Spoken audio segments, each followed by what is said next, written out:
ప్రజాపాలనలో ప్రతి దరఖాస్తుకు రసీదు ఉంటది. అప్లికేషన్లు అందుబాటులో ఉంచినాం. పొంగులేటి దరఖాస్తు చేసుకునేందుకు కంగారు పడద్దు. ఏ రోజున ఏ గ్రామంలో మీటింగ్ ఉంటుందో ముందే చెప్తాం. మారుమూల గ్రామాలు చెంచుల వద్దకు అధికారులు వెళ్ళాలి. 6 గ్యారంటీలకు సంబంధించిన ఫారాలు వారితో పూర్తి చేయించాలి.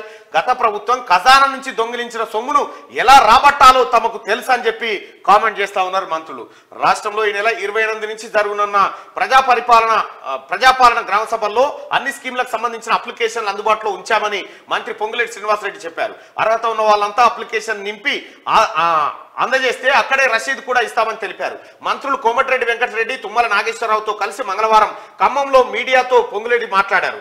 ఇందిరమ్మ రాజ్యంలో పారదర్శక పాలన అందిస్తామని తెలిపారు. తాము మాటలతో కాకుండా చేతల్లో చూపిస్తామని చెప్పేందుకు ఇప్పటికే 2 స్కీమ్స్ అమలు చేశామని చెప్పి ఆయన చెప్పాడు. ఇక్కడ ఈ నెల 28 నుంచి మీ గ్రామాలలోనే మీకు అప్లికేషన్ ఇస్తారు. మీరు 6 గ్యారంటీలు ఏవైతే కాంగ్రెస్ పార్టీ 6 గ్యారంటీల స్కీమ్ను మీ ముందుకు తీసుకొచ్చిందో 6 గ్యారంటీలను అమలు చేయడం కోసం అప్లికేషన్ ఇస్తారు. అప్లికేషన్ను ఫిలప్ చేయండి, నింపండి. అప్లికేషన్లు నింపి ఇవ్వండి. కొత్త రేషన్ కార్డు లేని దాదాపు తెలంగాణ రాష్ట్రంలో తెల్ల రేషన్ కార్డులు ఎన్ని ఉన్నాయో తెలుసా? 90 లక్షల కుటుంబాలకు ఉన్నాయి. 90 లక్షల కుటుంబాలు. కాబట్టి మ్యాక్సిమం ఉన్నాయి. లేని వారు కొత్త రేషన్ కార్డులు కూడా అప్లై చేసుకోవచ్చు. ఇది దరఖాస్తు ఫారం అని చెప్పి చక్కర్లు కొడతా ఉంది. ఇక తెలంగాణ రాష్ట్ర ప్రభుత్వం అభయహస్తం ప్రజాపాలన సదస్సు ప్రజాపాలన గ్యారంటీ దరఖాస్తు. ఇది దరఖాస్తుదారుని పేరు ఆధార్లో ఎట్లా తర్వాత దరఖాస్తుదారుని సంఖ్య ఇస్తారు. దరఖాస్తుదారుని ఫోటో పెట్టాలి. దరఖాస్తుదారుని పేరు భర్త పేరు లేదా తండ్రి పేరు, అతను పురుషుడా స్త్రీలా, ఆ తర్వాత కులం, ఆ తర్వాత పుట్టిన తేదీ, Aadhaar number, mobile number, ration card number, చిరునామా, ఇంటి నెంబరు, వీధి నెంబరు, గ్రామ పంచాయతీ వార్డు నెంబర్ ఇట్లా పెట్టి దరఖాస్తుదారుని కుటుంబం వివరాలు కూడా ఇక్కడ ఇవ్వాల్సి ఉంటుంది. అలాగే జతపరచవలసిన పత్రులు ఆధార్ కార్డ్ జిరాక్స్ కాపీ పెట్టాలి, రేషన్ కార్డ్ జిరాక్స్ కాపీ పెట్టాలి. సో ఇక ఇట్లా రసీదు జింపి మీకు ఇచ్చేస్తారు. ఏమని ఇస్తారంటే శ్రీమతి శ్రీ తండ్రి భర్త పేరు గారి నుండి మహాలక్ష్మి పథకం 2500 రూపాయల ఆర్థిక సహాయం, 500 రూపాయల గ్యాస్ సిలిండరు, ఇందిరమ్మ ఇండ్ల పథకం కింద ఉద్యమకారులకు 250 గజాల చదరపు గజాల ఇంటి స్థలము, గృహజ్యోతి పథకము, చేయుత పథకము కొరకు సమర్పించిన దరఖాస్తు స్వీకరించనైనది అని చెప్పి ఇందులో టిక్ కొడతారు. దీనికోసం పెట్టుకుందాం అనేది. సో ఇట్లా ఇవన్నీ వెరిఫై చేసిన తర్వాత రెండవ విభాగంలో ఏం చెప్తారంటే మహాలక్ష్మి పథకం ద్వారా ప్రతి నెల 2500 రూపాయల ఆర్థిక సాయం. తర్వాత అందులో రెండోది ఏంటంటే 500 రూపాయలకి గ్యాస్ సిలిండర్ ఇచ్చే పథకం. గ్యాస్ కనెక్షన్ నెంబరు, సరఫరా చేస్తున్న కంపెనీ పేరు, సంవత్సరానికి వినియోగిస్తున్న గ్యాస్ సిలిండర్ల సంఖ్య, ఏడాదికి ఎన్ని వాడుతారు. మనలాంటి పేదోళ్ళు అయితే 5-6 వాడితే ఎక్కువ. ఇందిరమ్మ ఇండ్ల పథకం కింద ఉద్యమకారులకు 250 గజాల ఇంటి స్థలం ఇవ్వబోతోంది.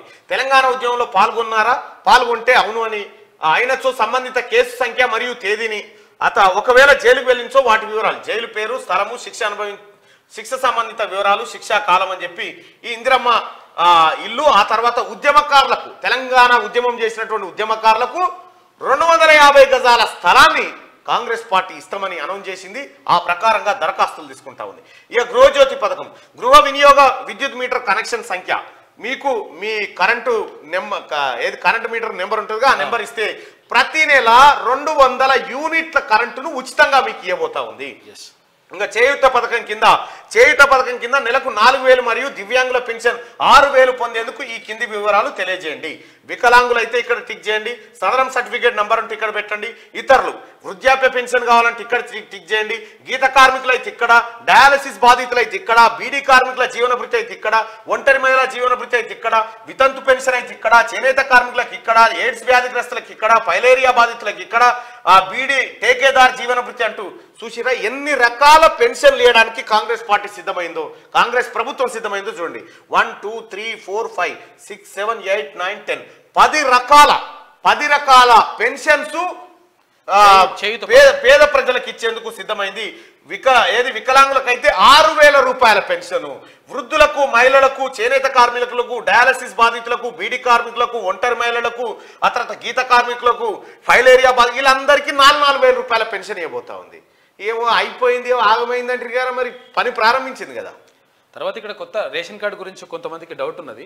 నిన్న మంత్రి శ్రీధర్ బాబు చెప్పిండు. ఆయన ఏమన్నా అంటే ఫస్ట్ రేషన్ కార్డు గురించి అప్లై చేసుకోండి. ఫస్ట్ అప్లై చేసుకుంటే రేషన్ కార్డు లేని వాళ్ళు ఎవరైతే ఉంటారు కదా వాళ్ళకి తొందరలో రేషన్ కార్డు ఇచ్చేస్తాం. రేషన్ కార్డు ఇవ్వగానే ఇవన్నీ కూడా అప్లికబుల్ అవుతాయని చెప్పిండు. అయితే ఎవరన్నా భయపెడితే పొరపాటున కూడా టెన్షన్ పడకూరి, ఎందుకంటే వాళ్ళు ఉన్నదే భయపెడతాను, వాళ్ళు ఉన్నదే మనల్ని కన్ఫ్యూజ్ చేస్తాను. ప్రభుత్వంకి ఒక రిక్వెస్ట్ ఏం చేస్తారంటే, పబ్లిక్ ఏం రిక్వెస్ట్ చేస్తారంటే 4 పైల బండి ఏదైతే ఉంటుందో, అంటే 4 వీలర్స్ ఉంటాయి కదా, కారు అట్లా ఒకవేళ కొంతమంది ఏంటంటే కార్ డ్రైవింగ్ చేసుకుంటూ కూడా బతుకుతుంటారు, అటువంటి వాళ్ళకు కూడా కొన్ని పథకాలు వర్తించి అని చెప్పేసి ఒక చర్చ నడుస్తుంది. అవును, అయితే దాంట్లో కూడా చాలా మంది ఎస్సీ ఎస్టీ కార్పొరేషన్ సంబంధించి, బీసీ కార్పొరేషన్ సంబంధించి వాళ్ళు వాహనాలు తీసుకున్నారు, కానీ ఇండస్ట్రియల్ లోన్స్ ఇప్పటి వరకు వాళ్ళకి వాహనాలకు పైసలు చెల్లించిన పాపాన పోలే, అవిటిని కూడా సరి చేయాలి. ఇప్పుడు సపోజ్ ఒక వికలాంగుడు ఉన్నాడు, ఇప్పుడు సపోజ్ అంతేందుకు, ఇప్పుడు మీ అమ్మగారే అప్పుడు ఆరోగ్యం బాగాలేదు, కారు కొనాల్సి వచ్చింది. దేనికోసం? నీ కోసం, నాకు అమ్మ కోసం, అమ్మ హాస్పిటల్ కోసం. మరి దాన్ని కన్సిడర్ చేస్తే పరిస్థితి అట్లా రైట్గా.